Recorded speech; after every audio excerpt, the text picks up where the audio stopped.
Hello and welcome to the 2020-2021 school year. Thank you for coming and joining us. I am Kate Kadetsky, and we are the Algebra 2 inclusion team with Michelle Ryan and Phil Whitehurst with me. We're going to highlight some of the things on the syllabus, just some of the big points on the syllabus, and then we'll talk about a couple little things. We will give you our information at the end for reaching out to any of us regarding your child or your students' work in our classes. So to discuss all of this stuff is on, if you're on the website with us right now, you should be able to access all of the things we're going over. We are talking about the syllabus right now, and the link for the syllabus is on our web pages. So Algebra 2 is just an extension of Algebra 1, but we know that we all missed that 6 months of last year. So we're going to kind of do a spiral review of things we might have missed. So the concepts we might have missed out on last year, teachers might have missed out on, so students might have definitely missed out on. So we're going to go back and discuss some of those Algebra 1 concepts. And then, we're going to hopefully move on and progress as the year progresses, whether we are in school or hybrid or all virtual.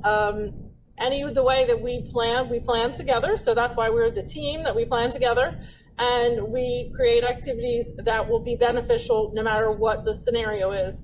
So when hopefully we're having a lot of fun while we're doing it. So once your child comes back to school, the materials that are needed are on the syllabus. They will need something to write with, obviously. They will need some sort of paper or binder, notebook paper to write on, and they must bring their Chromebook to class daily.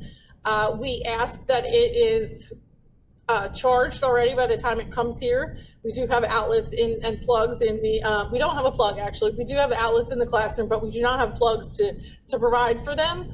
So in the event that several of them are plugged in, they will not be socially distanced. So we ask that, try the best you can to get them charged overnight. Headphones are also a good thing to have. They might not be used all the time, but if a student is watching a video and another student isn't, and you have your headphones on, it will be a lot easier. We ask that they probably need the 3mm jack. We're not sure that the earbuds are how they work with the Bluetooth, or whether they'll work with the Bluetooth. This was what I meant. Graphing calculators. We have graphing calculators, the TI-84 graphing calculator in the classroom, but as of right now, we are not permitted to share them for COVID reasons. So we're not permitted to share them from class to class. So the best bet would be to have your child not necessarily buy the calculator. They're $100, but there are free apps online. So either for Android or for iPhones, you should be able to find an app that's pretty comparable to that and works really well. For standardized tests, of course, they would be using calculators we would provide. Also on here, we don't have a textbook, so we will be providing a lot of different activities on slides, Google Slides, or in Edpuzzle or Edulastic, or Delta Math is a big one we will use. So those are some of the resources that in the next section of the resources, those are some of the resources we will use on a regular basis. And in Google Classroom, we will provide a link to each one of those resources. So there's no need to memorize them and get them all, logged down. The students should be able to log in with their Google, their Google information. So we will provide the links for the day that we need them, and we've gone through most of them already with the students so that they're pretty familiar with them. And we've probably been using most of them since they were, in Algebra 1 also. So it's very important that you stick with us on Google Classroom and you check out the classwork tab and you see what assignments are available. We're trying to streamline this process and make it as easy as possible. So if there's ever anything we can do to help you, please email us and we will be glad to talk with you. You can also the students will use the Google Hangout. All of our students are on Google Classroom, and some of you guys might be, but for now it's just the students that are on the Google Hangout that they can talk to us through that. So the next part of this, Michelle will be discussing the next part of this. Okay. School-wide, we are going to be doing our assessments at 50%, our assignments at 40%, and every trimester we have a progress assessment, which is like a midterm for the trimester, which is 10%. That's in all of their classes and also in math as well. The students know this, but that's for your information as well.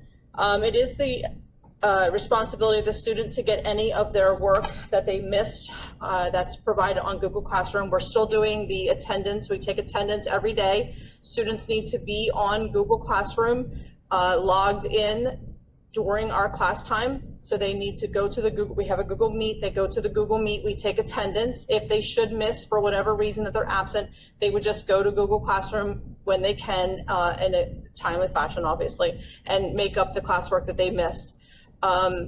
We post everything on there that we do, so they can go ahead and go on there and see what they missed and make that up, if that is their responsibility to do that. Late assignments, again, school-wide, if something is 1 day late, that would be 25% off, and 2 days late would be 50% off. All of our policies will be the same, whether you're virtual or hybrid, once we are back in the hybrid schedule. We do have extra help every Tuesday, Wednesday, and Thursday. We have pop-in tutoring, and we have enrichment tutoring that will run from 7:40 to 9:15, and we will do that using Google Hangouts. So the students can just come into Google Hangouts, ask us a question, and we will help them in any way that we can. So that will run every Tuesday, Wednesday, and Thursday. All right, moving on to the last page, Mr. Whitehurst is going to talk about our virtual adaptations. All right, so basically for this, what we encourage and what we want, students can obviously go on any website they want, but what we want them is to actually use these websites for help, not just to get the answers. There are tons of websites out there that they can plug in the question and just spit out an answer. They'll get credit, but obviously when it comes to a test, they won't have any clue what they're doing. So they can use these tools, whereas in Photomath, it'll show that they can take a picture of the question and it'll show them all the work. And if they do that for a couple and then do a couple on their own, that's fine, that works. But we don't want them just solely relying on technology to solve it for them, because eventually they're not going to be able to use that. So with the Google Meet session, we ask that students have a notebook, have something to use that they can write on while we go through the lessons. If they can, just separate themselves so there's not a noisy background. They can use headphones to help themselves out so they can hear what we're saying. We do ask that, because many students turn off their cameras, that while they're in the Google Meet, we expect them to answer when we call on them. So if they don't call on them, or if we do call on them and they're not there, they do lose a point for the day. So we try to encourage them that anytime we talk to them or call out their name, that they're there and willing. That's the only way that we know that they're actually there. And then expectations, we want them to be on time, and we'll be available during classroom times, after class, during the first 3 hours to TC3 time on Tuesdays through Thursdays. And then all of our contact information. Go ahead, I'm sorry. Yeah, sorry. All of our contact information is here on the bottom of the page. If you guys need to reach out to us, email is definitely the best way right now, because all communication for everything is going through that. You guys got anything? Okay, I just wanted to say that we're trying to keep this as close to normal as possible. So whatever is, just keep in mind that whatever would happen in the classroom should also happen on a Google Meet. So it is an extension of the classroom. So we're not holding you to dress code and all those kind of things, but we are holding you to the behavior standard. So and just keep in mind when and if we do come back, that things are going to be a little different, but hopefully they'll be exciting and new and innovative. So we're hoping that we're setting you up for a wonderful year of learning new, and we're certainly learning a lot of new technology, and we're using it for the best, the good of every student. So we look forward to seeing the students come back to school, and we look forward to talking with you, and we're sorry we missed you tonight, but have a wonderful year. Take care.